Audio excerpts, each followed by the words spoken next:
Hello, this is Harry Paden. I am the host of Paden's Pulpit.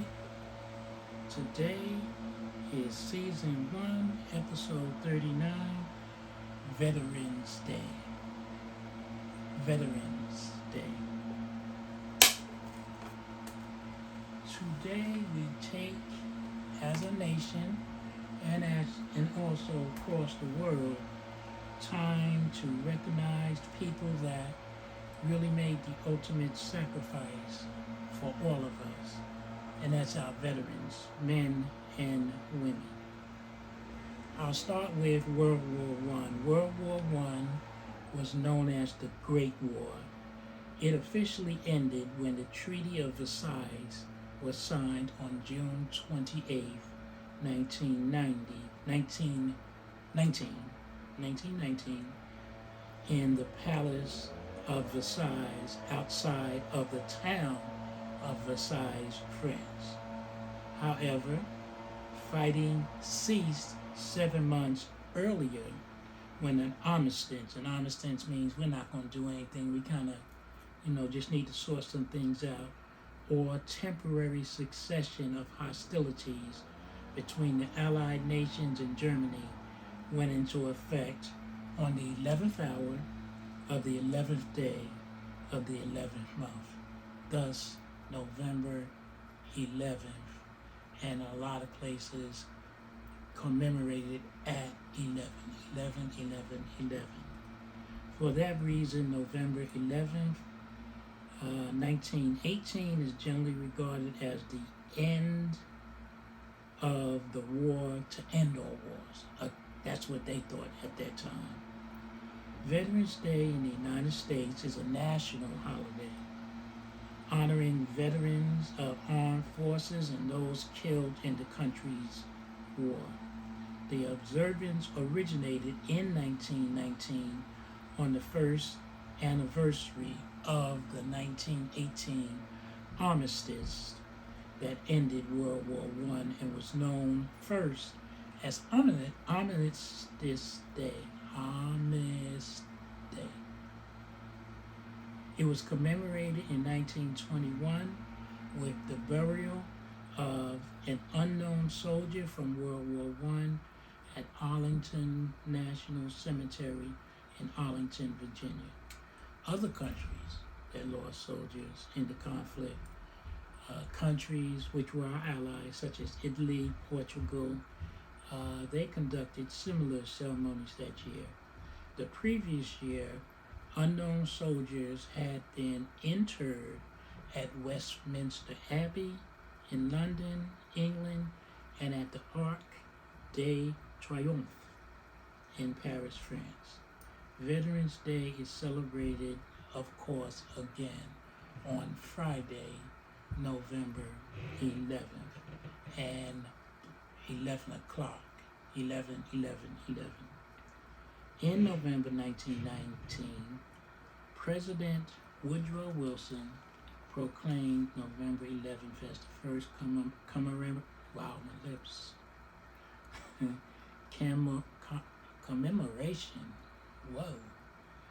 the first commemoration of Armistice Day, with the following words, and this is a quote: "To us in America, the reflections of Armistice Day will be filled with solemn pride in the heroism of those who died in this country's service, and with the gratitude for the victory, both because of the thing from which it has freed us and because of the opportunity it has given America to show her sympathy with peace and justice in the Council of the Nations," end quote.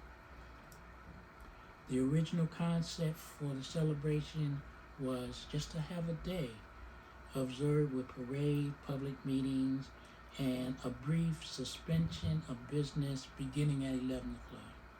The United States Congress officially recognized the end of World War I when it passed a concurrent resolution on June 4th, 1926, 15 years later, with these words: November 11th became an official national holiday in the United States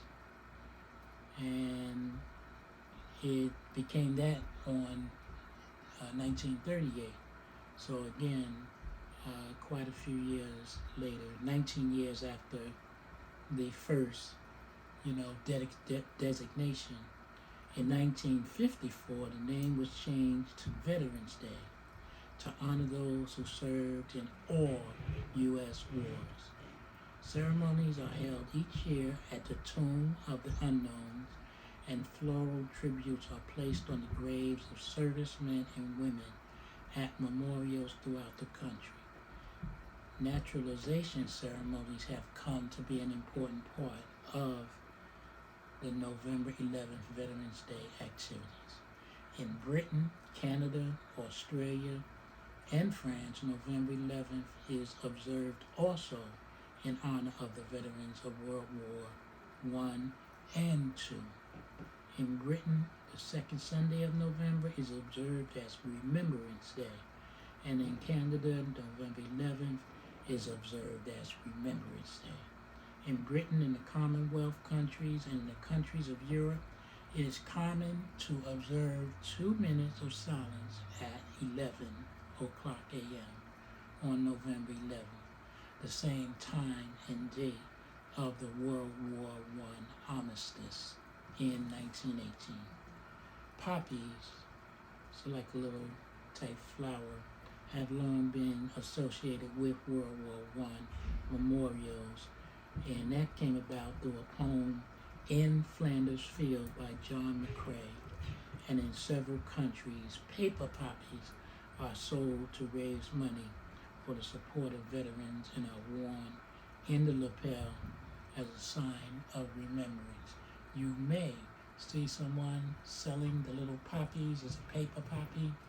Buy one, because you're contributing to veterans, and veterans are one of the most mistreated populations. Veterans should have free homes, free educations, a certain allowance for the sacrifice that they made for us, but not in this country.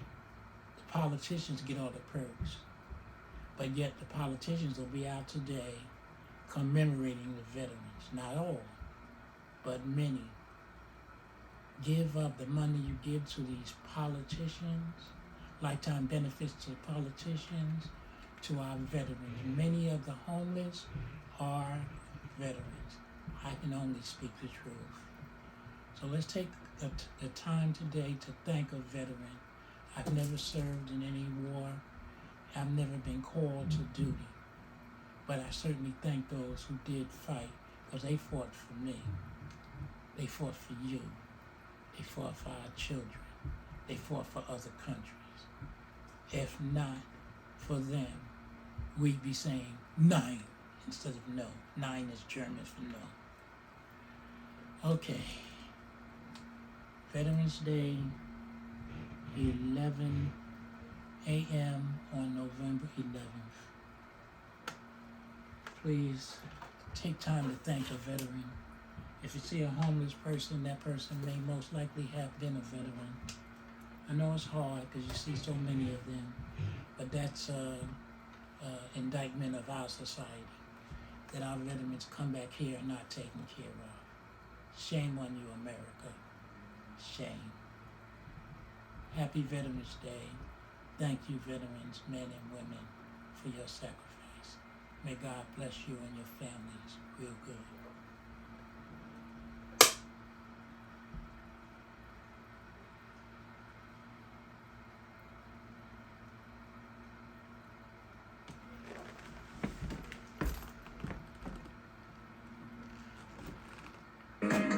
You're the truth that's gonna set the captive free. The only king that ever chose